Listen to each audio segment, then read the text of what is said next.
Buenas tardes, soy el doctor James Antesana, cirujano general y vascular de la clínica South Charlotte General and Vascular Surgery en la ciudad de Charlotte, Carolina del Norte, Estados Unidos.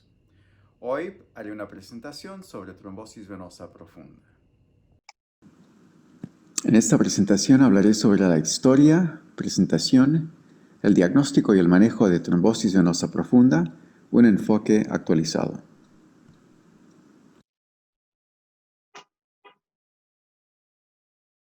Comenzaremos con la historia de la trombosis venosa profunda. Fue descrita por primera vez en 1271 por Guillaume de Saint-Pathus. El reconocimiento llevó al incremento diagnóstico, especialmente se vio esta patología en mujeres embarazadas y en el puerperio. Se empieza a tratar trombosis venosa profunda en base a evidencia patofisiológica desde 1784 a 1920.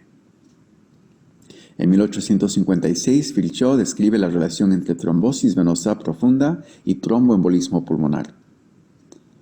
El descubrimiento de los anticoagulantes y su desarrollo de 1920 a 1950 cambia el manejo de esta patología.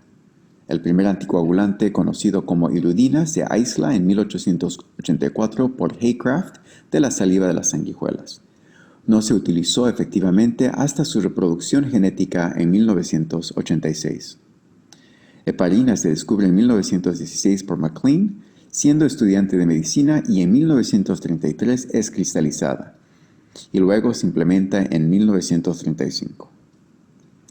A mediados del siglo XX, muchas modalidades surgieron aún antes del descubrimiento de los anticoagulantes, en base a la patología hipotética de su tiempo. Con el descubrimiento de los anticoagulantes, se pensaba claramente que esta modalidad ayudaría a disminuir la morbimortalidad, y efectivamente lo hizo. Aquí vemos arte de la edad medieval, donde vemos un paciente del nombre Raúl que presenta con un edema de la extremidad inferior. Este edema o hinchazón es una traducción de una trombosis venosa profunda. En otras palabras, es la presentación clínica de una trombosis venosa profunda. Vemos cómo se la manejaba en la antigüedad con la aplicación de sanguijuelas. A principios del siglo XX se empiezan a desarrollar distintos mecanismos para poder aliviar el edema de la extremidad inferior. En 1948, warfarina, que es utilizada para ratas, empieza a ser estudiada para el uso en humanos.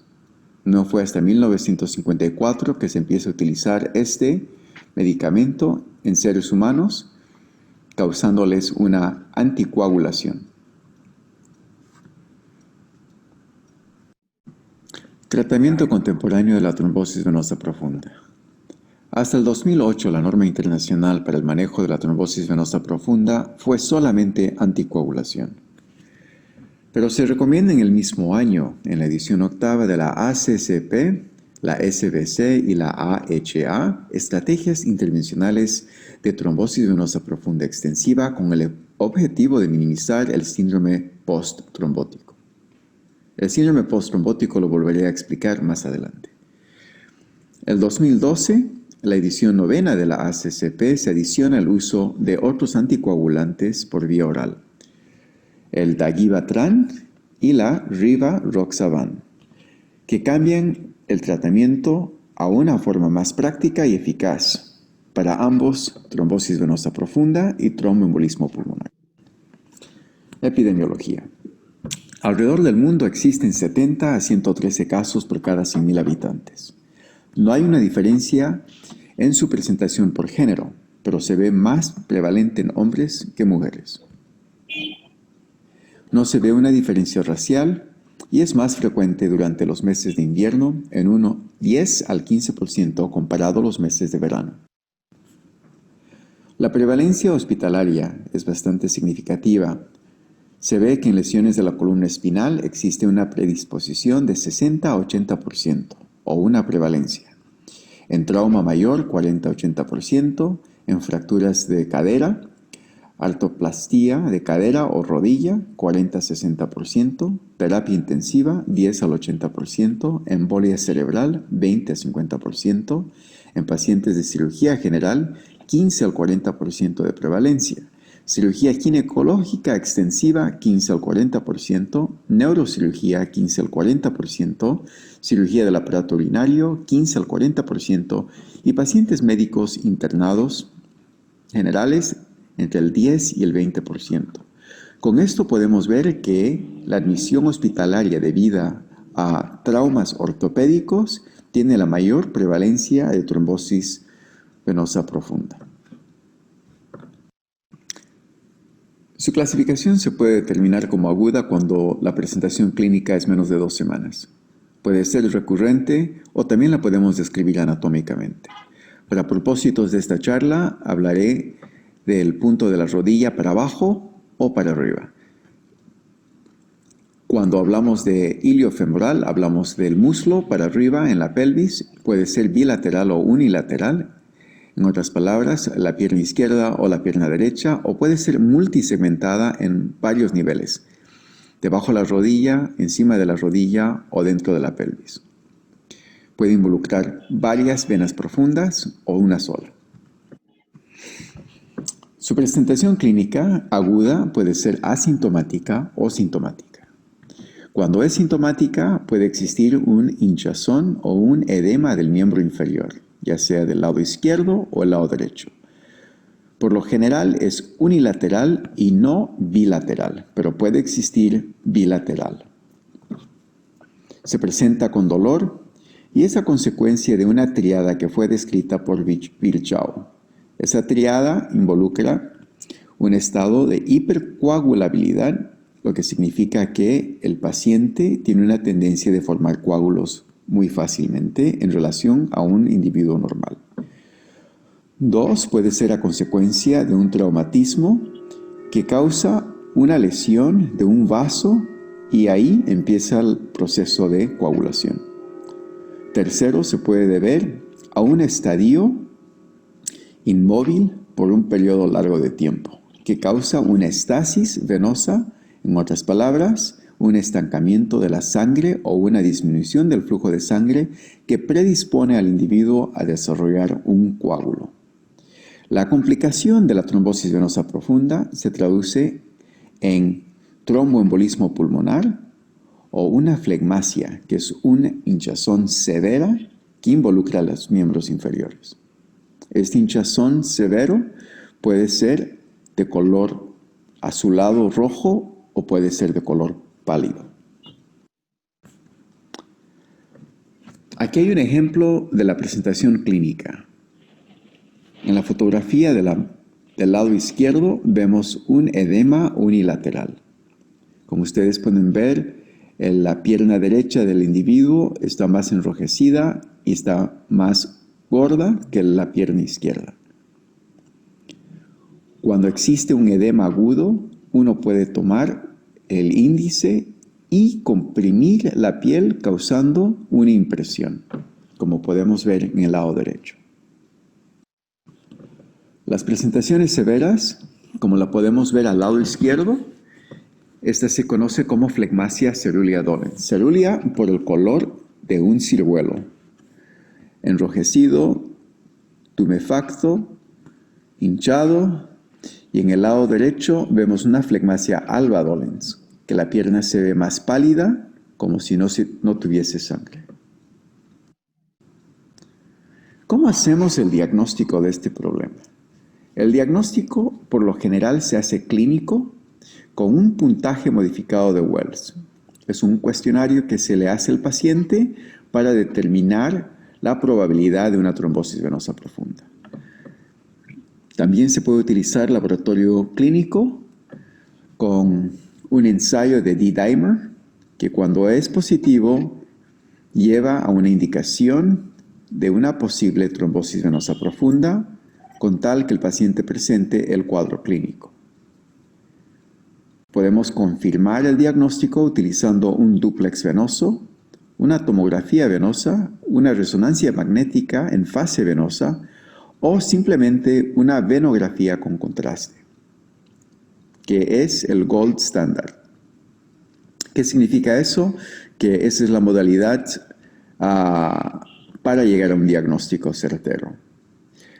La modalidad de dúplex o ultrasonografía o ecografía es la más práctica y es la menos invasiva para el paciente.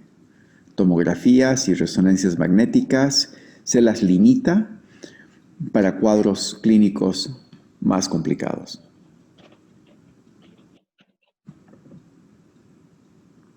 Esta es la tabla de Wells modificada que se utiliza para predecir la probabilidad de una trombosis venosa profunda. No hablaré mucho de esto, excepto que el puntaje menos de 2 es muy indicativo.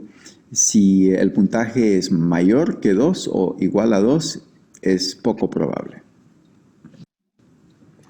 Este es un ejemplo de un dúplex venoso o una ecografía venosa que demuestra la compresibilidad de un vaso normal, como lo pueden ver al lado izquierdo, y también podemos ver al lado derecho una representación del flujo venoso que es fásico y continuo.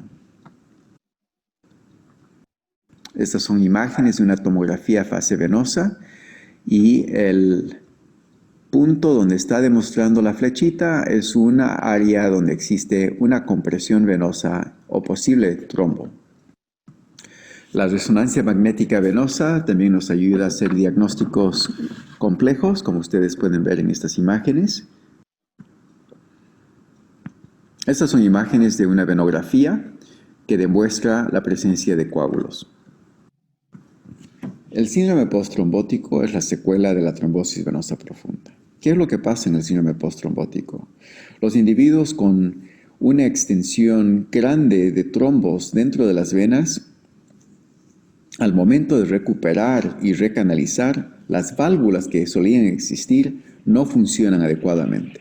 Esto causa una hipertensión venosa, puede causar descoloración de la piel, un hinchazón crónico, un engrosamiento de la piel y también puede causar lo que conocemos como una claudicación venosa. La claudicación venosa es un dolor en la extremidad inferior debido a la presión elevada de la sangre dentro de las venas, que hace que el individuo tenga que descansar periódicamente, limitando la calidad de vida de este individuo. Muchos experimentos se han hecho para poder mitigar o disminuir los efectos del síndrome postrombótico, pero lo que se ve que efectivamente ayuda al paciente es la resolución temprana de los trombos con trombolisis mecánica o química. Esto hablaremos más adelante. Cuando nosotros agarramos una vena que ha sufrido una trombosis extensiva, podemos ver que esta vena, si la cortamos, se ve como la imagen del lado derecho. Es una vena engrosada, con canales pequeños, y no como era antes, que solía llevar grandes cantidades de sangre de retorno hacia el corazón. Como ustedes pueden ver, esta dificultad de la sangre de retornar hacia el corazón hace muy difícil para el paciente una recuperación del hinchazón. Por ende, el paciente sufre de una hinchazón crónica de la extremidad inferior. El tratamiento para retirar trombos es indicada cuando los trombos son extensivos y existen muchas modalidades para hacerlo. Existe el manejo de las trombosis iliofemorales. Estas son trombos que existen en el muslo y se extienden hasta la pelvis. Se puede hacer una extirpación quirúrgica o se puede hacer un intervencionismo químico-mecánico. Estas son modalidades complejas y no es el tema de discusión en este punto. Es importante que ustedes conozcan que existen modalidades para manejar esta condición cuando se hace el diagnóstico tempranamente. Estas son representaciones del manejo quirúrgico. Y después tenemos el manejo químico sistémico o dirigido. En Estados Unidos se prefiere el químico dirigido vía un catéter. La trombolisis dirigida por catéter es la más efectiva y ayuda a disminuir las complicaciones de la trombosis venosa profunda, tal como el síndrome posttrombótico. También la flegmasia y incluso el tromboembolismo pulmonar. Existen contraindicaciones para el uso de este medicamento para disolver los coágulos, que es importante que el médico que esté tratando al paciente tenga conocimiento. Hay contraindicaciones fuertes y hay contraindicaciones relativas. Cuando una persona se enferma con una trombosis iliofemoral o una trombosis venosa profunda extensiva, se lleva al paciente a un laboratorio como el que ustedes pueden ver, que es un laboratorio de cateterismo. Se accede a la vena bajo ultrasonido y se introduce una cánula. Una vez que el paciente sale del laboratorio de cateterismo, es vigilado en cuidados intensivos, donde se hace un monitoreo neurológico y se toma laboratorios para determinar ciertos parámetros que tenemos que respetar. El manejo extrahospitalario de esta patología no solamente se hace con anticoagulación por un periodo de tiempo determinado, pero también con medias compresivas. Las medias compresivas vienen de tamaños específicos para el paciente con una graduación de la presión entre 20 y 30 o 30 y 40 milímetros de mercurio. El uso de cumarina o warfarina es muy común. De igual manera, el Lovenox o la enoxaparina y también los nuevos medicamentos por vía oral como la Rivaroxaban o también conocida como Xarelto. El médico que esté manejando al paciente determinará si el paciente necesita 3 meses de anticoagulación o 6 meses de anticoagulación o si va a ser indefinido. El tratamiento químico-mecánico ayuda a preservar la función valvular dentro de las venas. Como pueden ver aquí en esta figura, cómo funcionan las válvulas dentro de las venas. Las válvulas que no funcionan permiten una regurgitación de la sangre hacia abajo y afecta a la extremidad inferior causando un edema. Los médicos tienen al alcance 3 distintas generaciones de trombolíticos que ayudan a disolver los coágulos. Los catéteres para hacer una trombolisis dirigida son bastante especializados, como pueden ver en esta figura. Existen varios tipos de catéteres que ayudan a disolver los coágulos. Este es un trellis donde 2 globitos se inflan a cada extremidad y entre los 2 globitos se introduce un trombolítico para disolver el coágulo. Aquí podemos ver una venografía de antes y después de hacer una lisis del trombo. Existen mecanismos ultrasónicos como este para disolver los coágulos y ayudar a difundir el medicamento dentro del coágulo. Esto es una representación de un paciente que se utilizó este dispositivo que se llama ECOS, que utiliza ondas sonoras para difundir el químico dentro del coágulo. Y como ustedes pueden ver, los resultados son muy buenos. El ultrasonido se utiliza también para el seguimiento después del tratamiento trombolítico. Esta es otra máquina para retirar coágulos dentro de las venas. El manejo médico postquirúrgico, tradicionalmente se utiliza la heparina y se convierte la anticoagulación de heparina a warfarina. Y la warfarina se maneja periódicamente con un laboratorio que determina su eficacia. El tiempo de tratamiento de los anticoagulantes es determinado por el médico en base a la historia y la presentación clínica del paciente.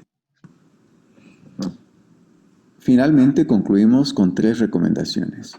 Primero, el reconocimiento del diagnóstico. Segundo, el tratamiento oportuno. Y tercero, un buen seguimiento. Es importante educar a la población que las trombosis venosas profundas se pueden prevenir.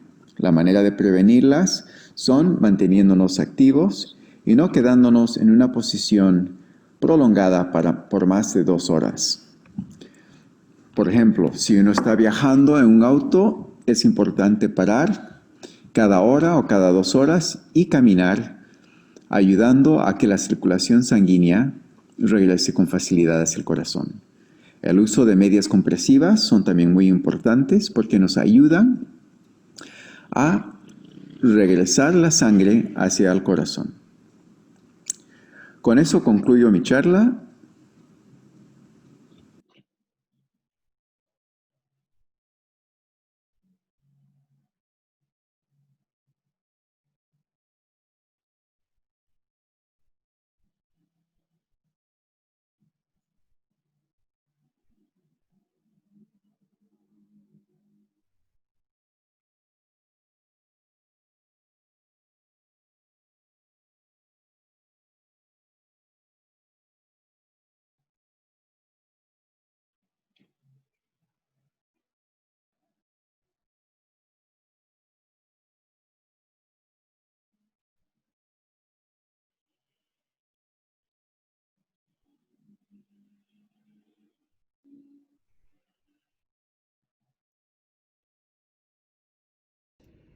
Y con esto concluyo el tema de trombosis venosa profunda. Espero que les haya servido de manera informativa y en esta oportunidad quiero agradecer a FEICOBOL por permitirme la participación en su feria virtual de bienestar y salud.